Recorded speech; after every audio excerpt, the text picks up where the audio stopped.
Jornal da Cidade. Entrevista. A lesão do ligamento colateral medial acomete principalmente atletas que praticam esportes de contato, como o futebol, o judô, o basquete, entre outros. E para falar sobre o assunto, nós vamos conversar agora por telefone com o médico ortopedista Dr. Lúcio Mauro Trevisan. Bom dia, doutor. Seja muito bem-vindo. Bom dia, Felipe. Bom dia a todos os ouvintes. Doutor, vamos lá. Doutor, conta pra gente o que é lesão do ligamento colateral medial e como é feito e como é esse tipo de lesão? Então, o ligamento colateral medial é o ligamento, é um dos principais ligamentos que estabilizam o joelho. Ele fica do lado de dentro do joelho, por isso que ele é medial. E temos, além do ligamento colateral medial, nós temos o ligamento colateral lateral, ele fica do lado de fora do joelho, e os ligamentos cruzados, cruzado anterior e cruzado posterior, que estão dentro do joelho. Então, são ligamentos mais centrais, que são intra-articulares. Então, o ligamento colateral medial, que é o que a gente está falando hoje, é aquele ligamento que fica do lado de dentro do joelho. Para que ele serve?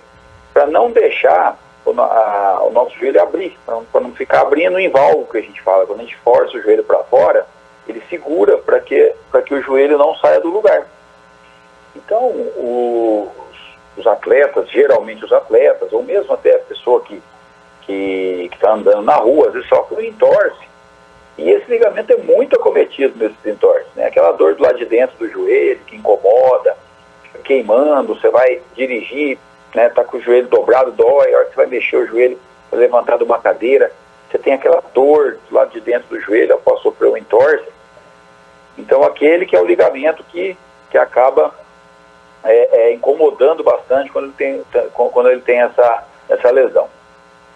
Doutor, a gente sempre ouve, né, a gente gosta de futebol, falando que um determinado atleta o jogador é afastado do campo por ter sofrido, por romper o ligamento. No caso deles, eles são mais vulneráveis a esse tipo de lesão? São sim, né? São os ligamentos mais lesados no futebol, é o ligamento colateral medial e o ligamento cruzado anterior, tá? A diferença deles, geralmente o ligamento colateral medial, na grande maioria das vezes, não há necessidade de fazer cirurgia. Ele é um ligamento que tem uma boa cicatrização. Então, um repouso, ele demora mais ou menos de 6 a 8 semanas para cicatrização. Então, esse período que o atleta deve ficar afastado de treinos e dos jogos, né? Ele vai lá ter um período que ele vai ficar aí de 2 a 3 semanas com uma imobilização praticamente o tempo todo. Depois já vai começando a fazer um certos movimentos para não ter rigidez articular e vai reabilitando. Mas para jogar, o atleta fica afastado por volta de 2 meses. Já o ligamento, que não vem ao caso, não é o nosso assunto hoje, mas eu vou falar dele, que é o ligamento cruzado anterior, quando rompido, ele não cicatriza sozinho. Então ele vai causar instabilidade no joelho e o tratamento em atleta é cirúrgico, tá? Diferente do ligamento colateral medial, que é o que a gente está falando mais hoje aqui, que é mais o repouso e a reabilitação. Como que a gente percebe isso na gente, doutor? Essa lesão, ela chega de repente? É possível eu saber que está acontecendo comigo? E quais são os sintomas? Então, geralmente, o atleta, o próprio paciente, chega pra gente e fala: nossa, eu estava jogando futebol, ou eu estava andando na rua, ou eu caí de moto e torci desse jeito. Aí você vai, o médico tem que ficar atento à maneira como que, muitas vezes a pessoa descreve que rompeu, que teve um entorse com tal movimento. Aí você vai pedir talvez até reproduzir o movimento mais ou menos que fez na hora, você já tem uma ideia. O que acontece? A parte de cima da perna, que é a parte do fêmur, ele tende a ir para dentro, e a parte de baixo, que é da tíbia, né? E o tornozelo, ele tende a ir para fora. Então, é onde que leva o ligamento do lado de dentro do joelho. colateral medial. Então a história clínica do paciente que chega para a gente é muito importante. Estou com uma dor no joelho, ele aponta onde está com a dor e fala o movimento que causou aquela lesão. Aí você vai tirar as dúvidas ali que o médico tem e vai fazer o exame físico. Né? No exame físico, você palpa geralmente o trajeto do ligamento da com dor, né? Aí você vai fazer as manobras, né, de estabilidade do joelho, você vai fazer o estresse em valgo, você segura o fêmur e abre a perna para fora, o paciente vai ter dor, né? Geralmente a gente faz essa manobra feita em 30 graus, flexão. Aí o próprio paciente vai requerir dor naquele local, né? Muitas vezes você tem uma abertura além do normal, né? Você tem uma instabilidade medial quando a ruptura é total. E aí você faz os outros testes dos outros ligamentos também, né? Manobra de Lachman, gaveta anterior, gaveta posterior, estresse em varo, pivô shift, jerk test, são testes para ligamento do joelho. Juntamente com os testes para ligamento do joelho, principalmente do colateral medial, tem que fazer teste também para o menisco, né? São McMurray, o Apley, né? Então são testes específicos para menisco, para a gente descartar. Mas muitas vezes a gente ainda fica na dúvida, será que esse paciente ele tem só a lesão do ligamento colateral medial ou ele também apresenta uma lesão associada do menisco, né? Menisco que está intimamente grudado, ele está aderido ali ao colateral, junto com a cápsula articular. Então muitas vezes a gente confunde, né? E aí há a necessidade de fazer exames complementares, como raio-x, para ver se não teve uma fratura, um ultrassom, que o ultrassom ele pega bem essa lesão do ligamento colateral, e para ver o menisco, o melhor exame seria a própria ressonância magnética. Então são exames complementares para a gente tirar as nossas dúvidas, né? E para confirmar o diagnóstico que a gente já tem em mente ali. Por isso que é muito importante procurar um profissional da área, né, doutor? Com certeza. Por quê? Existem as complicações, né?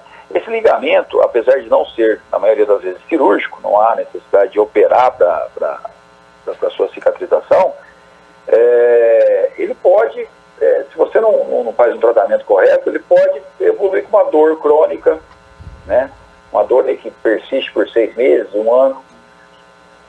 Ele pode ter uma cicatrização anormal, que é uma calcificação na origem dele ali no fêmur, que é a lesão de Pellegrini-Stieda, que é uma cicatrização, que é uma calcificação desse ligamento, que causa aumento de volume, né, causa dor, causa um incômodo importante no paciente com o passar do tempo. Então, um bom diagnóstico e o tratamento correto é essencial para um bom resultado, né? Sem dúvidas. Doutor, fala pra gente quais são as formas de prevenir. Então, a prevenção sempre você está com a musculatura tua em dia. Um atleta que é de final de semana, que só joga no final de semana, ele tem chances, riscos, vamos dizer assim, tá mais acessível, muito maiores. Né? Oi? Como é que é, Felipe? Os atletas do final de semana que jogam tá mais acessível a isso, né? Exatamente, ele tem um risco muito maior. Por quê? Porque durante a semana não faz exercício, vai correr uma vez só por semana. O que acontece? A musculatura não está preparada, às vezes a pessoa está acima do peso, não tem aquele reflexo que a gente chama de propriocepção, que é aquela contração muscular na hora que você vai mudar de direção, acontece muito no futebol, no basquete. Não faz o alongamento, né, doutor? Não faz o alongamento adequado. O que acontece? A sobrecarga vai toda nos ligamentos, né? Então, existe essa possibilidade. E a propensão de você torcer aquele joelho, por você não estar preparado, é muito maior. Então, tem um preparo físico adequado. O mesmo eu digo para as outras pessoas que não praticam atividade física, mas tem condicionamento muscular ali, para aguentar, para poder fazer o que precisa no dia a dia. Por exemplo, uma dona de casa, uma empregada doméstica, né? Ela precisa ter uma musculatura preparada para aquilo. Se ela não tiver, com certeza ela vai estar mais também suscetível a entorses, a dor articular, né? Então tem que fazer alguma atividade física. Não estou dizendo que precisa fazer 5 vezes na semana, 1h30, 2 horas por dia, nada disso. Fazer pelo menos o mínimo, né? Uns 30 minutinhos aí de um exercício específico para tal musculatura, né? Para estabilizar uma articulação, para poder ter propriocepção, reflexo, alongar, como você falou. Então, as pessoas têm que ter essa consciência. Doutor, então, a prevenção seria você ter essa consciência de ter um preparo físico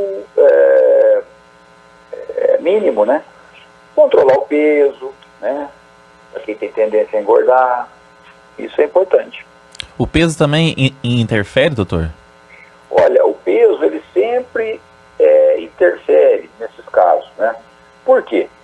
Porque às vezes quando você sofre um trauma, em algum lugar essa energia vai dissipar, né? E quanto maior o nosso peso, maior a energia dissipada numa articulação. Então, uma pessoa de 60 quilos torcer o joelho é diferente de uma pessoa de 100 quilos que torcer o joelho, né? Então, o peso que vai dentro daquela articulação e a energia dissipada num ligamento é muito maior. Então, isso aí que a gente tem que ter em mente, né? Certo. Doutor, as empresas que têm aí a ginástica laboral, isso, de certa forma, ajuda? Ajuda sim, né? Ajuda primeiro, que vai educar as pessoas a fazer alguma atividade física, o alongamento pelo menos. Tirar um pouquinho aquele funcionário daquela situação, que está muitas vezes muito tempo sentado ou num movimento repetitivo, e fazer com que ele alongue, né? E isso já leva uma educação física para esse paciente, né? Ele vai se conscientizar de que ele precisa daquilo e vai aprender a fazer certos alongamentos, certos movimentos para que aquilo se reverta para o bem dele, né? Então é muito importante a ginástica laboral. Até um rendimento muito maior, né, nesses funcionários quando tem ginástica laboral. Certo.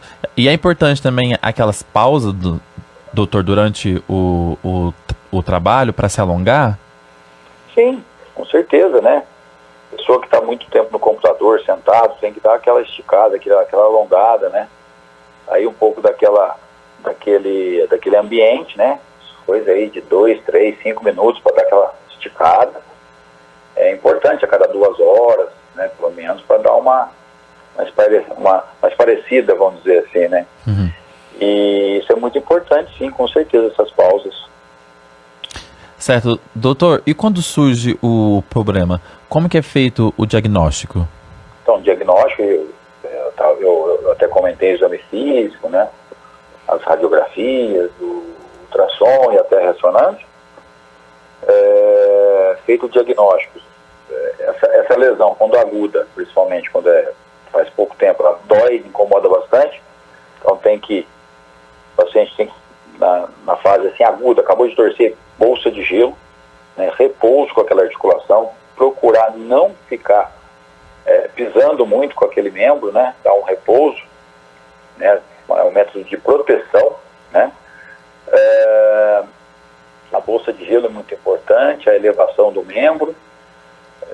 O uso de anti-inflamatórios está indicado quando o paciente não tem contraindicação, né, quando não tem problema renal, de estômago, diabético, tem que tomar muito cuidado, hipertensos, né?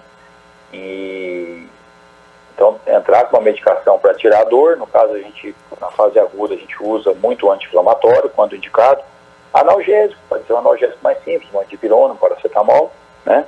Desde que também não tenha contraindicação. E em casos que não resolvam com tudo isso, usar um analgésico um pouco mais forte, como os analgésicos opioides, né, que são tramal, codeína, etc. Mas raras vezes a gente usa esses medicamentos nesses casos. Uma imobilização provisória por um período aí, dependendo do grau da lesão, né? Porque a gente tem desde lesões parciais, desde entorses, né? Estiramentos ligamentares, lesões parciais e lesões totais. Uma lesão total vai mais tempo, óbvio, para cicatrizar, né? Então o paciente vai ter que ficar aí praticamente umas 6 semanas imobilizado, né? Tirando a tala só para fazer uns movimentos básicos ali para não ter rigidez articular. Um entorse, por volta de 8, 10 dias, esse joelho já vai estar com bem menos dor, né? Então a imobilização é bem menos. Tá? Mas tem que fazer algum tipo de imobilização e proteção dessa articulação, uso de anti-inflamatórios e fisioterapia para fazer a reabilitação adequada, né? É muito importante a fisioterapia nesses casos. Doutor, os atletas costumam tomar injeção contra dores, inclusive as chamadas corticoides, assim, né? Pronuncia. Como é preciso tomar essa injeção? Então, os corticoides, eles são substâncias, né? São até o cortisol produzido no nosso organismo e ele tem uma função analgésica, anti-inflamatória, né? Então ele pode ser usado por via oral ou injetável, né, no músculo para fazer um efeito sistêmico. É um potente anti-inflamatório e analgésico, né? Eu gosto muito de usar quando eu vejo que o paciente tem condições, né? Mas ele pode ser usado tanto intramuscular como nas infiltrações. Mas nos casos de entorses agudos, não há indicação de fazer infiltração no local, né? Porque a gente sabe que aquela inflamação está sendo por conta de uma lesão sofrida há pouco tempo. Então, existe um processo inflamatório ali e o nosso objetivo é cicatrizá-lo, né? Cicatrizar aquela lesão. Para isso, não há necessidade de fazer infiltrações no local. Então ele varia para cada caso, né, doutor? Exatamente. É isso aí. Tá certo. Doutor, o senhor quer completar mais alguma coisa que talvez eu não tenha lhe perguntado? Olha, Felipe, eu acho que a gente falou bem, né, sobre a lesão do ligamento, né? Lembrando que as lesões dos ligamentos, quando não são bem diagnosticadas e não são tratadas, elas podem levar a complicações, como uma delas que eu falei, que é a pelegrinite, né, ou artroses até, né? Então a pessoa tem que se cuidar. Com certeza, doutor, a pessoa tem que se cuidar. E para quem está nos ouvindo, que está com esse problema, pode procurar o senhor aonde? Por favor, deixe seu endereço, o telefone. Ok, eu estou atendendo na Clínica Guizardi, na rua Augusto Marcondes, número 39, ali no centro. O telefone lá é o 3731-3108 ou 3731-3202. Tá certo. Tem redes sociais também, doutor? Então, estou lá na rede social, falei sobre... tem um post meu lá que eu falo sobre essa lesão do ligamento colateral medial. É o Dr. Lúcio Mauro Trevisan, ortopedia, tanto no Instagram como no Facebook. Tá certo, doutor. Muito obrigado pela sua participação aqui no nosso jornal. Eu que agradeço, Felipe. Um grande abraço a todos aí. Um abraço, até breve. Nós conversamos com o ortopedista Dr. Lúcio Mauro Trevisan, que falou sobre a lesão do ligamento colateral medial.